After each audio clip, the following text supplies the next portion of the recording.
I'm Lucy Edwards, Director of Strategic Engagement at Matterport. And here I am in Dallas, Texas, with Jay Remley, our Chief Revenue Officer at Matterport. Hi, Jay. Hi, Lucy. Thank you for the interview and meeting. Yeah, it's great to be in your neck of the woods. Thank you for coming down, for sure. Absolutely. So today we are going to talk about you and the company and the vision. Both of us, we are part of this amazing company, Matterport. Very happy to be here and proud to be a part of the developing new stage of Matterport.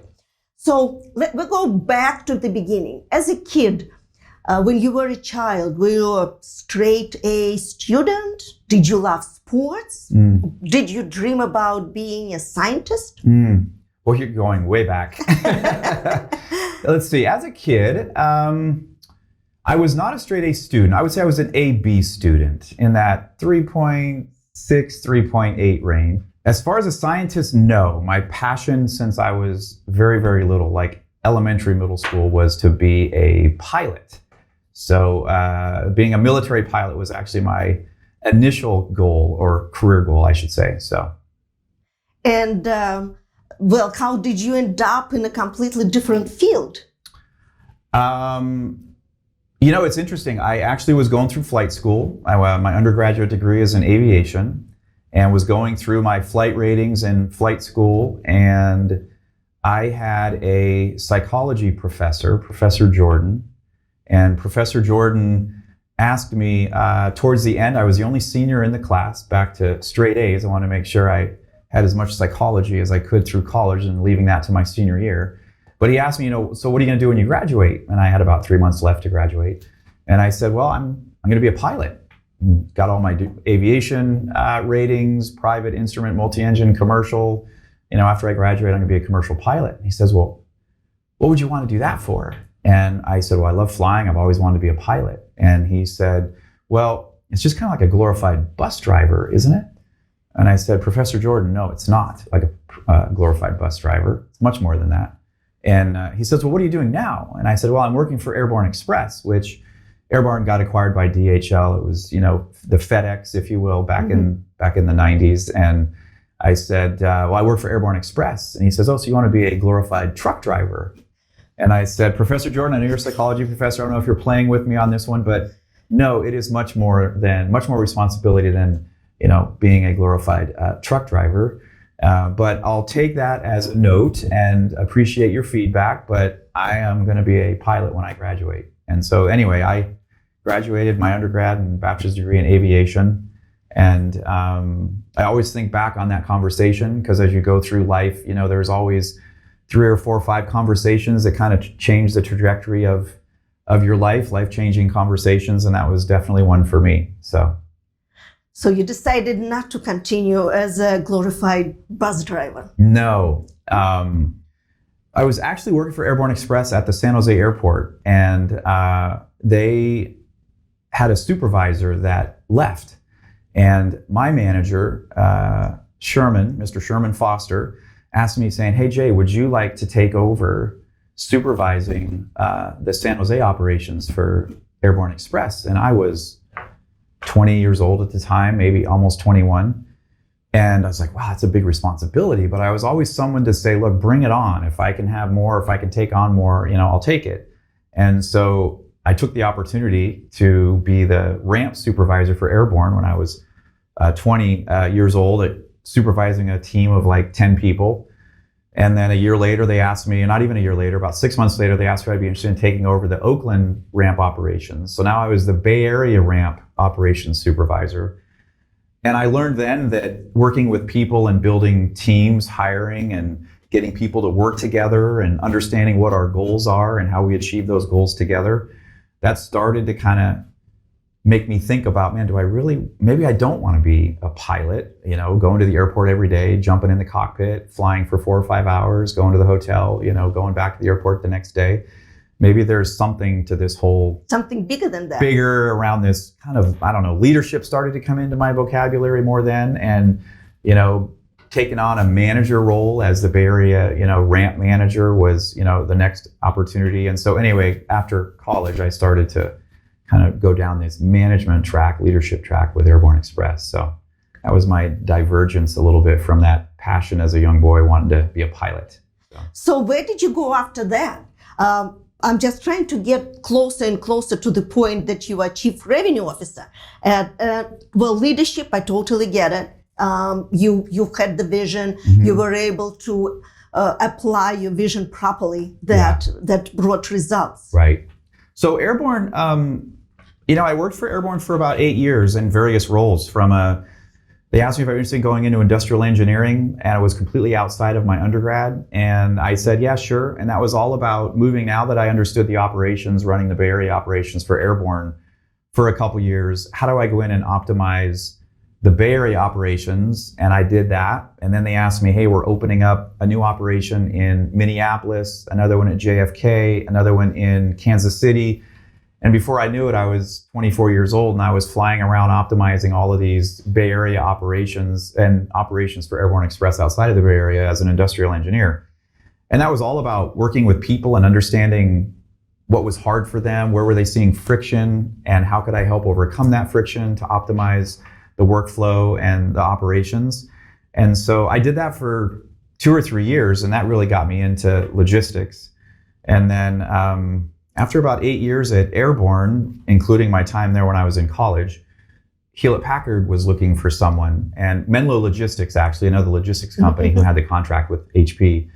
And they asked me to come on board and own the HP account for them, which was basically, they did all of Menlo Logistics, or Menlo Worldwide, owned all of the outbound supply chain for HP North America.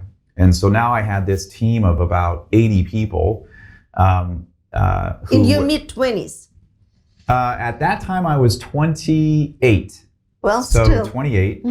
And I was responsible for making sure we optimized the outbound supply chain for all of HP North America. So their PCs, their laptops at the time, printers, what they called supply aftermarket, which was their inkjet and paper and things like that.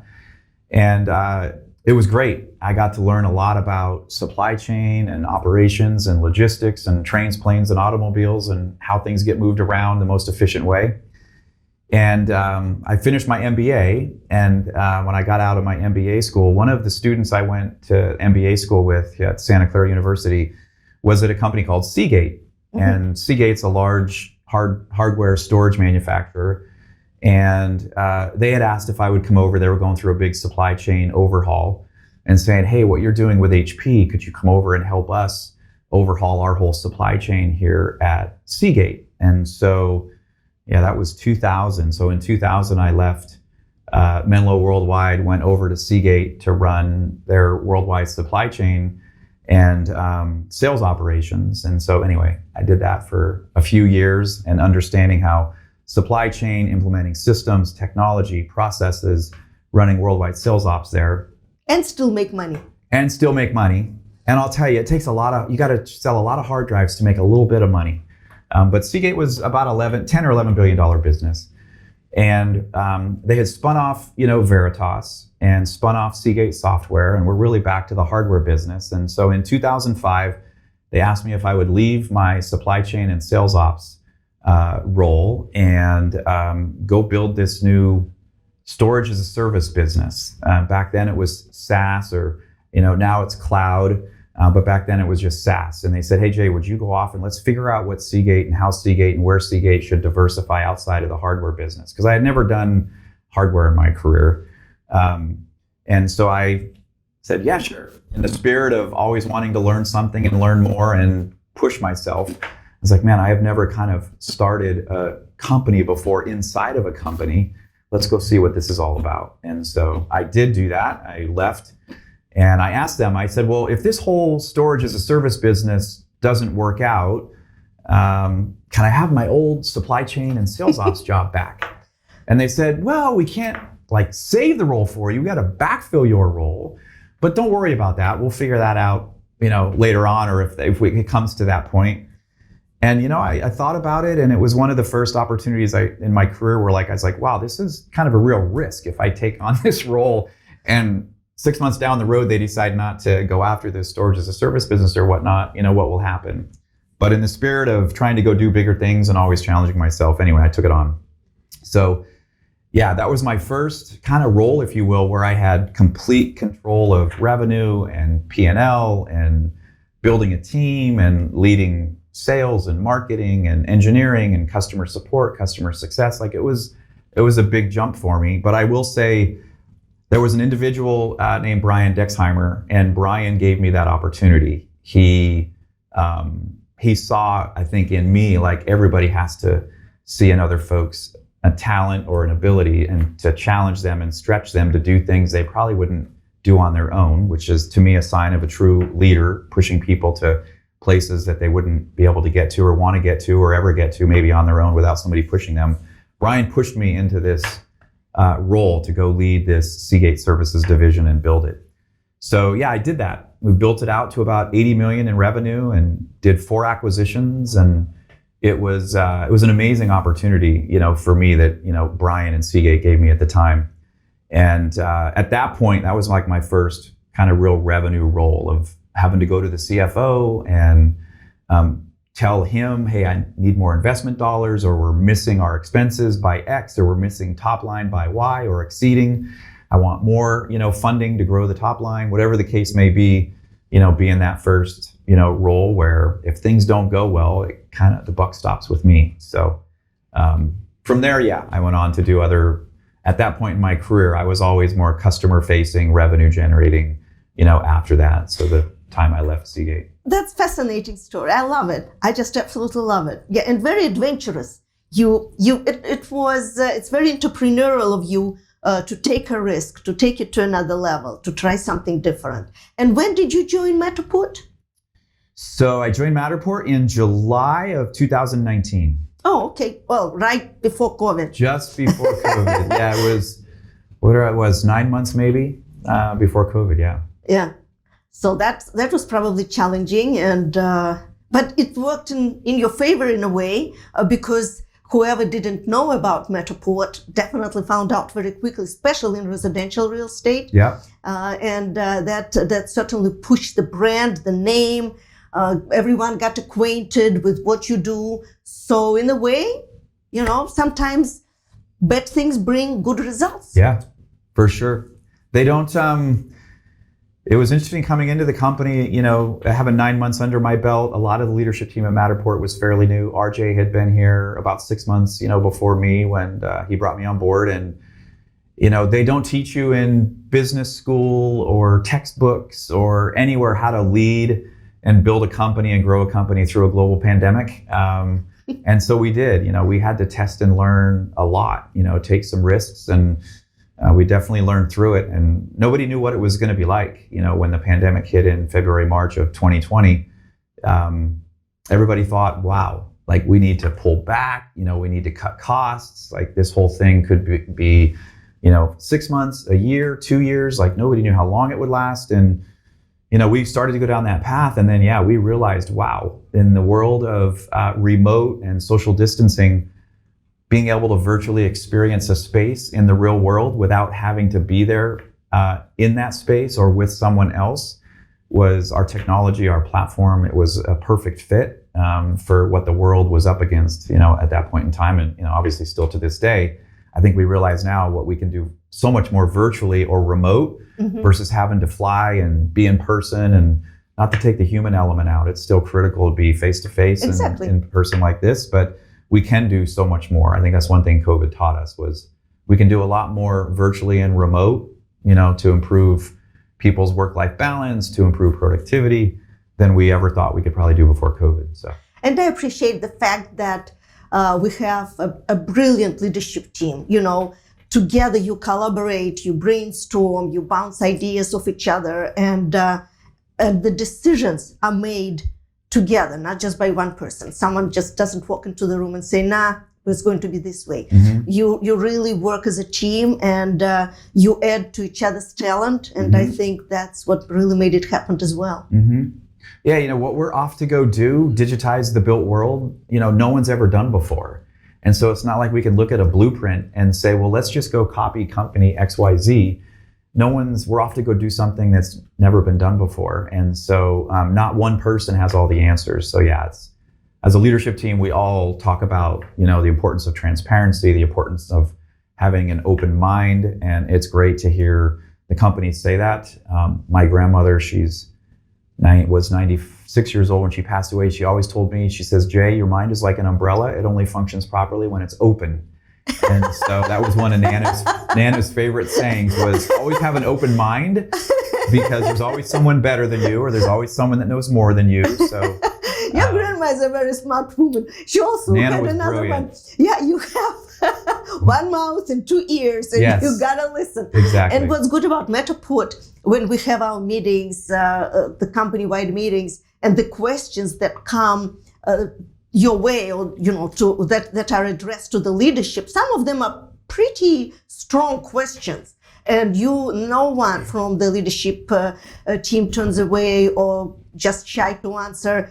You face it, you face the challenge, and you are straightforward to everyone who is part of the company. Yeah. Yep. It's I important. appreciate it. Yeah, no, it's important. There's no such thing. I mean, there's tough questions, but that's okay. Everybody's going through different varying things in their career or in life and so forth. And, when there are tough questions, you got to answer them and deal with them head on. Or if you don't know the answer, take the time and, do the research and come back with whatever answer that may be. And sometimes it's what people want to hear, and then other times it's not. But the more important thing is to face it, be upfront, be honest about it. Like, just, be there and be supportive, for the team and the company. So, well, we appreciate that.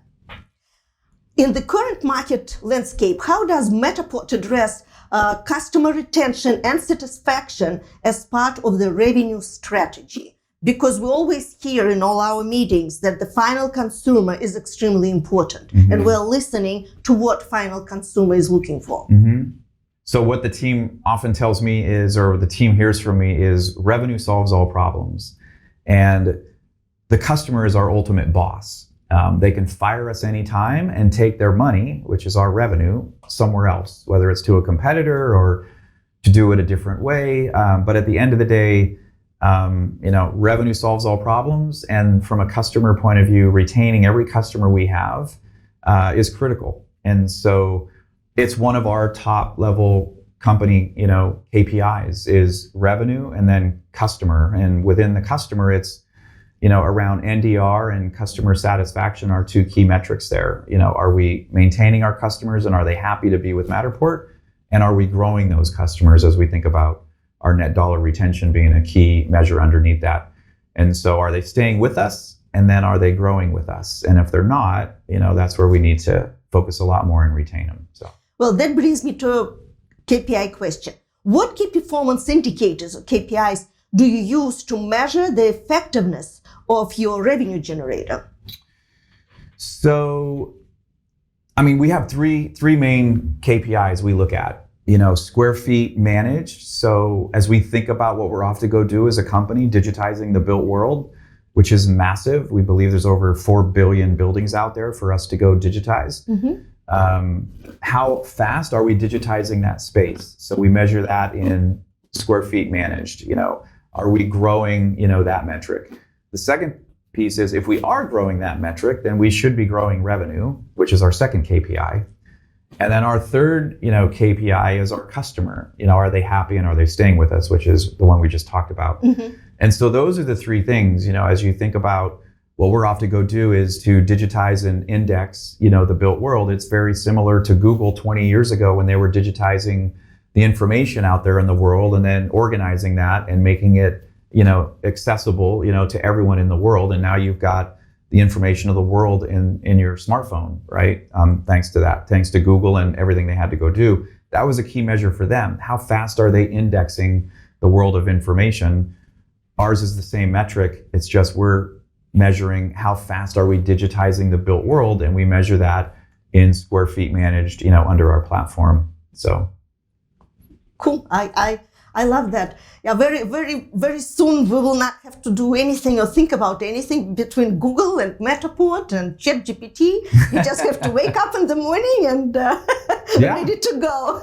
It is. It's an amazing opportunity we have in front of us. Just the building we're sitting in here right now. What is this? Three stories. It's It's probably 1 million or so square feet. And you want to come in and just like go into Google search, you can come into this building or look at this building through Matterport and ask how many windows does it have? How many doors are inside? How many light fixtures, is inside this building? And so, what we're off to go do is going to unlock massive amounts of not just productivity, but also insights and value of every building out there, in the world. So, and from the human point of view, I can look at the building and decide where I'm going to have a conference call with my colleagues, or do I want to invite everyone for a certain meeting, and that room is big enough, and that can be done so easily. That is like bringing human element to it a little bit to make it easier for a human being to make certain decisions. I think that's important as well. Yep, 100%. How do you approach developing and executing a revenue growth strategy for Matterport? So we're in scale mode now. And so our platform is so broad. We can digitize and create a digital twin and a 3D model of anything from a car to an RV to a house to a hotel, a restaurant, a corporate office space, 1 million square foot manufacturing plant. To a town. We even have towns. To a town. Yeah. Now with, our latest, Pro 3 camera, the indoor-outdoor capabilities, we're really seeing customers start to adopt, both inside and around and outside, buildings. And so, for me, we got to stay aligned. I tell the Grow team, we got to stay aligned with marketing, our pit crew. We got to stay aligned with marketing. We got to stay aligned with our product engineering.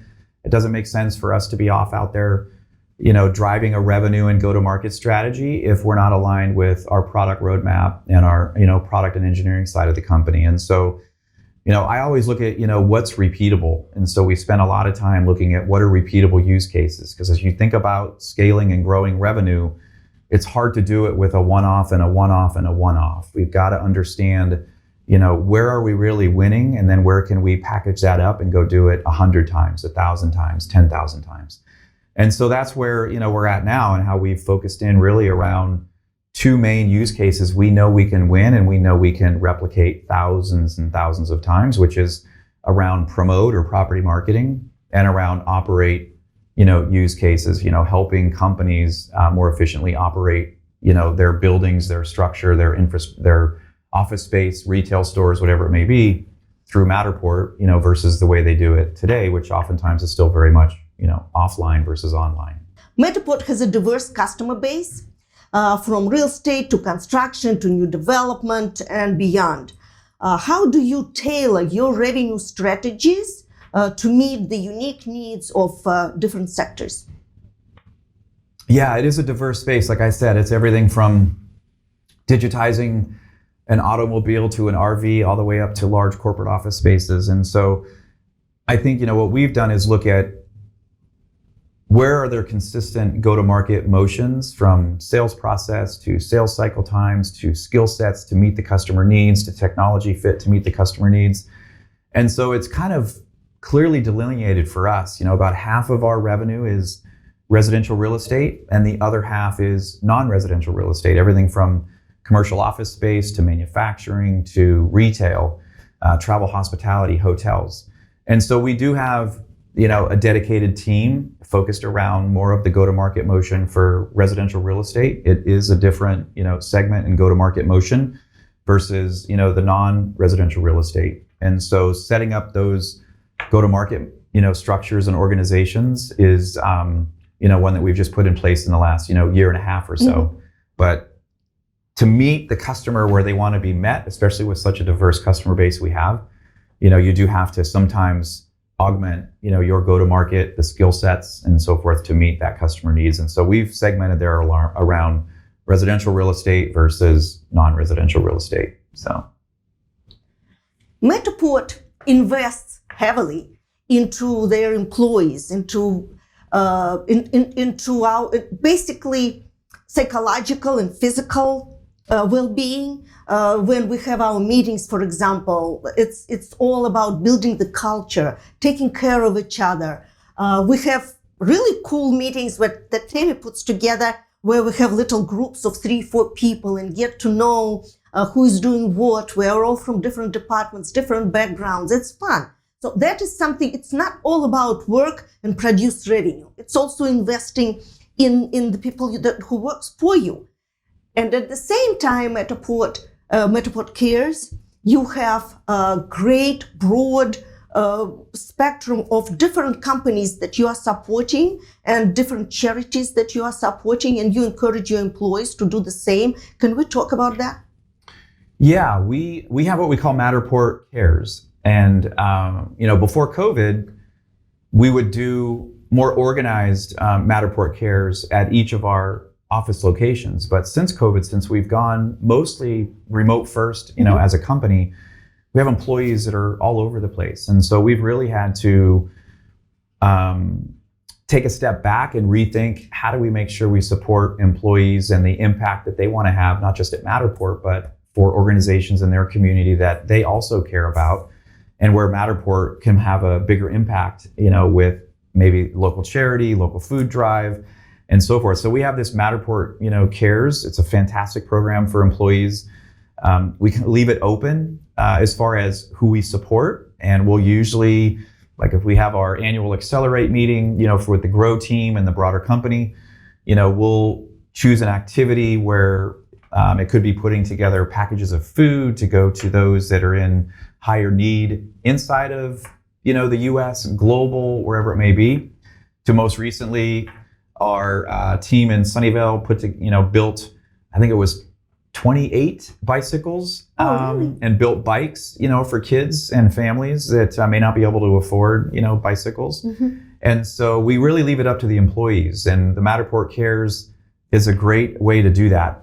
As Matter Peeps, obviously everybody wants to have an impact at work, but we also want to have an impact, in our communities and local communities, beyond, Matterport as well. And I think as a company, it's awesome that everybody from the board all the way down supports what we do with Matterport Cares, and leaves it, in the spirit of transparency, also leaves it up to the employee too on where they want to, contribute with Matterport Cares, and then the company helps that. But it's really led by the employees. They choose, a lot of times when they get together, they'll choose which charity they want to support, and then they come together and, do whatever, is needed by that charity, maybe, or have the most impact for that charity. So it's a great program. It's been around since I joined in 2019, and it continues to, grow, more and more, especially as we expand globally as a company too. So one of the charities in Matterport Cares is Save the Coral. So Peter and I, we scuba dive.